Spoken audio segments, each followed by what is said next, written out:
Hi guys! Share ko lang po yung experience namin dito sa glamping site.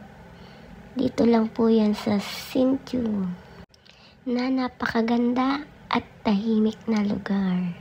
At pwedeng pwede po sa gustong magmuni-muni at sa gustong makapag-relax dahil sa pagod na rin sa work. At sa mga gustong mag-relax, arat na dito guys. Isang tent lang po pala ang kinuha namin. At good for 6 packs na po siya.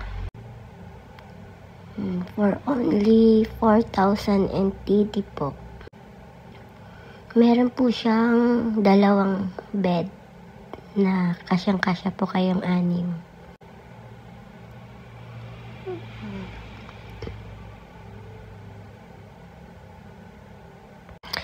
Meron din po siyang inflatable na pool. Kaso nga lang hindi na po siya gagamit. Sino ba naman po ang gustong maligo? Napakalamig. At meron din po silang pagpipilian niyo po ng ibang tent. Hindi na po namin yan natanong Kaya hindi po namin alam yung price niyan. Pero medyo maliit lang po siya dun sa iba. At meron din po silang ATV na tsak na mag-e-enjoy po kayo. At mas may enjoy na po yan. Yan. Ang kinuha lang po pala namin dyan is pag 200 po. Single lang po yan. Pero pag dalawa po kayo is worth 300. For 10 minutes lang po siya.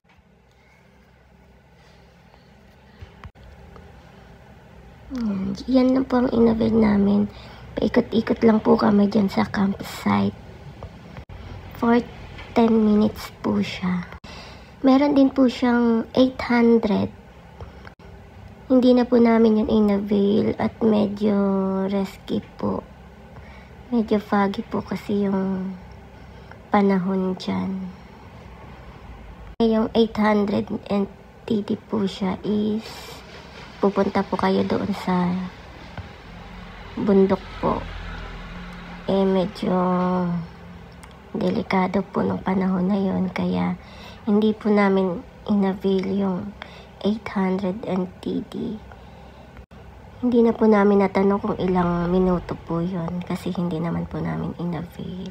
At yung 200 lang po ang in-avail namin, good for 10 minutes. At dyan lang po kami nagpaikot-ikot sa camp para ma-experience na rin po yung ATV at hindi naman po masayang yung punta namin dyan at na-enjoy naman po namin. Masarap, nakaka-relax. At sa susunod po, babalik po ulit kami dyan para i-avail po yung 800 NTD para makapag-ikot-ikot kami dyan sa mga kabundukan. Pero sa ngayon, dyan po muna. At napaka-foggy po dyan. Hindi po halos kita ang daan, kaya for our safety, dyan na lang po kami. Masaya din naman. Mahaba na po yung 10 minutes Ilang ikot na rin po yan. Medyo foggy nga lang.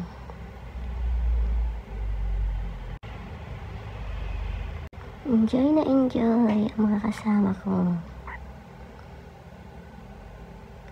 Maganda po yung place. Hindi na nga po namin mahalos makita ang daan. Gawa po ng napakakapal na ulap. Nag-enjoy pa rin naman.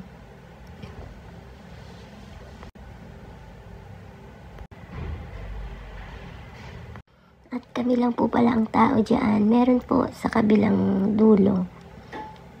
So kami lang po ang mga Pinoy dyan ng time na yan. Kaya kami lang po talaga ang tao.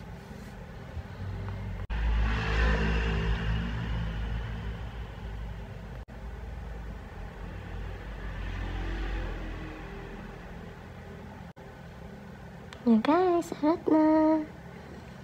Yes. At muni-muni lang. Napakasarap ng feeling. Nakakapag-relax ka ng panandalian lang. Dahil medyo minsan stress din sa work. Medyo malamig na lang po dyan at medyo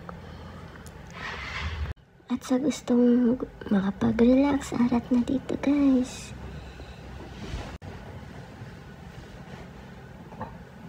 With your friends.